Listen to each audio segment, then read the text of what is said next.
They say the devil hides in the details, but sometimes he signs the HOA papers. You were never supposed to hear this. On a cold mountain morning, a woman in pearls dialed 911 over a mailbox.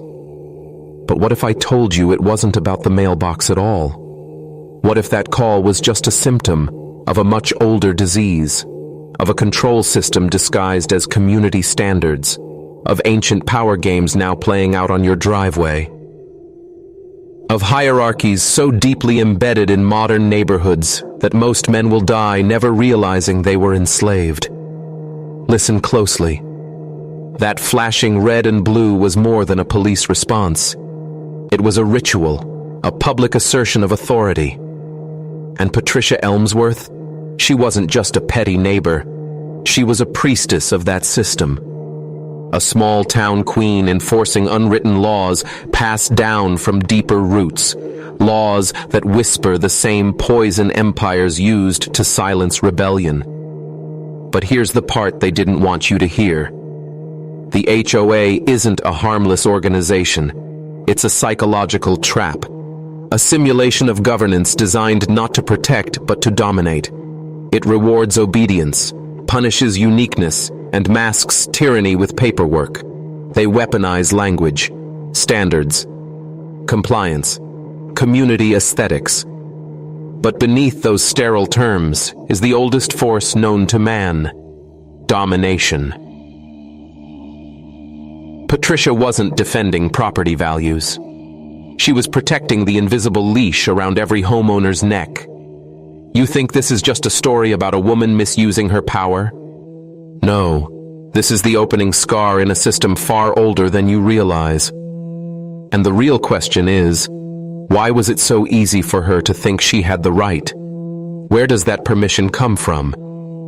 We're going down the mountain now, into older corridors of power, into how control operates when it wears a smile, and how the war for your soul can begin at the foot of your driveway. But you must understand, and this. The moment you see the pattern, you can never unsee it. And from here, we only go deeper. Let's begin. They train you to obey long before you ever meet someone like Patricia. From the moment you're born, the system starts shaping you, through rules disguised as safety, through shame disguised as manners, through punishments disguised as consequences. You're told to stay in line, blend in, not make waves. But have you ever asked, who wrote that line? Who benefits from you staying inside it? In the HOA world, it's subtle. You move into your dream home, and buried in the closing documents is a binding agreement, an invisible contract. You've just handed over part of your sovereignty. You signed away the right to make your land fully yours, not because you wanted to, but because that's how it's done. You didn't buy a home, you bought permission to live by someone else's terms. The HOA becomes your new ruler, not by force, but by agreement. But here's the catch. That agreement was never fair. It was never honest. It was crafted in legal language you weren't meant to understand, written by people you'll never meet, passed down by a lineage of control freaks in boardrooms who figured out a terrifying truth.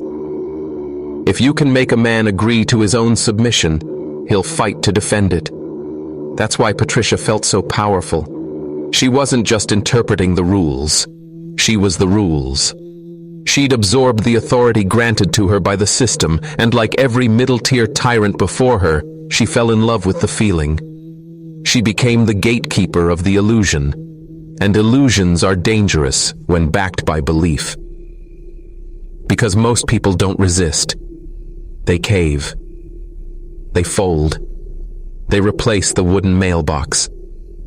And in doing so, they sacrifice a piece of themselves, not to a neighbor, but to the machine that made her. But one man didn't.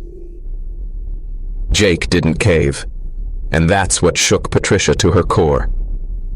You see, tyrants are never afraid of breaking the rules. They're afraid of someone who can't, knows the rules, and refuses to kneel. So ask yourself, where in your life have you agreed to play by rules you never questioned? If you're ready to break free from them, type this phrase twice in the comments to mark the moment. No more paper crowns. Because that's what this is. A kingdom built on paper. Thin, fragile, fake, but dangerous when believed. Are you seeing it yet? We're not done. Let's go deeper. Power rarely knocks. It seeps in, quietly, incrementally, until you can't tell the difference between your own thoughts and the rules someone else wrote for you. Patricia wasn't the origin. She was the echo. An echo of an older doctrine, the kind whispered through empires, whispered through churches, whispered through monarchies and corporations alike. Conform or be punished. That's not new. That's Babylon. That's Rome. That's every civilization that decided peace meant obedience, and individuality was a threat. Do you really think the fight over a mailbox was about cedar versus metal? No. It was about who defines the world around you. Who decides what beauty is, what order is, what safety looks like. When Patricia pointed her finger at that handcrafted mailbox, what she was really pointing at was rebellion, unapproved thought, a design that hadn't passed through her filter. And for systems like the HOA, originality is treason. It always has been. But here's the darker truth. Systems like this don't need guards or walls or guns. They only need your consent, your silence, your need to belong. Think about it. How many of your neighbors knew Patricia was out of control? How many of them nodded to her face, then rolled their eyes behind closed doors? How many of them privately agreed with Jake, but said nothing? That's the heart of control, not force, but compliance through apathy. And systems love that. Because the HOA doesn't punish Patricia for abusing power, it rewards her for enforcing the illusion of order. That's her real job, to be a proxy enforcer, a soft dictator with a clipboard, a willing vessel for institutionalized fear. And when Officer Daniels finally showed up, it was the first time the system was forced to look in the mirror. The illusion cracked. Just a little. That's all it ever takes. One man to say no. One officer to say this is absurd. One truth read aloud from the rulebook to pierce the fog of fiction. And suddenly, the tyrant is exposed. The rules aren't divine. The queen is paper, and the crown falls.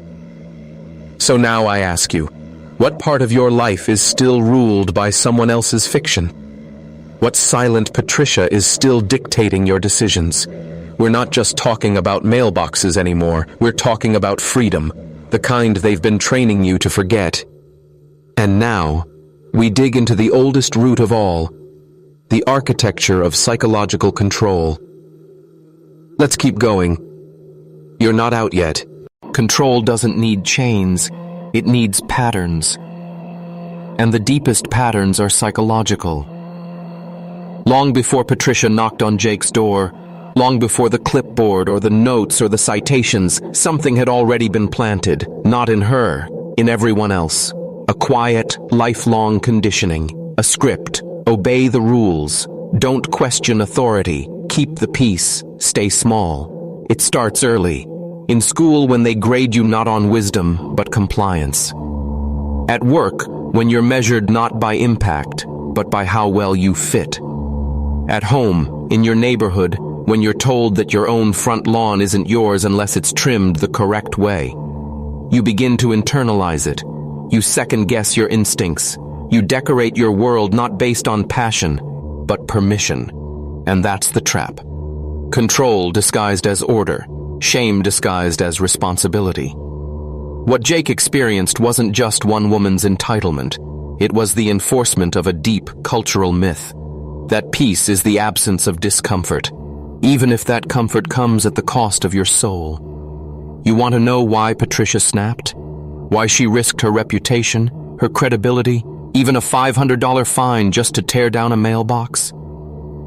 Because Jake exposed something primal. Her power was never real.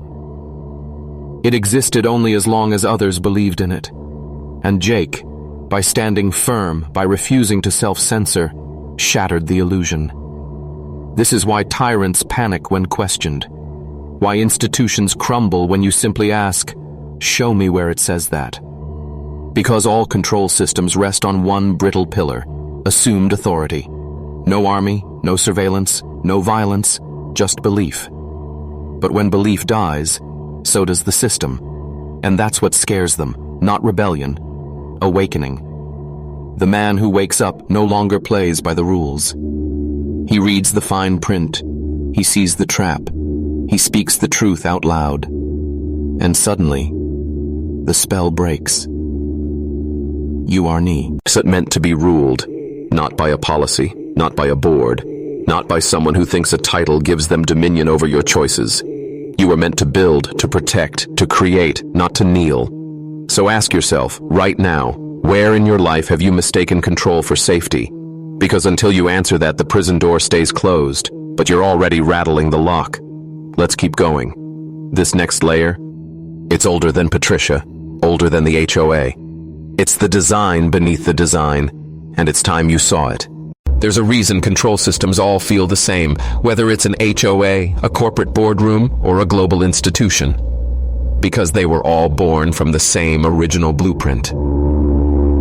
An ancient architecture. The idea that power must flow downward, from the few to the many. That authority is inherited, not earned. That some people have the right to rule, and others were born to follow. You think Patricia invented her tyranny? No. She was installed by design.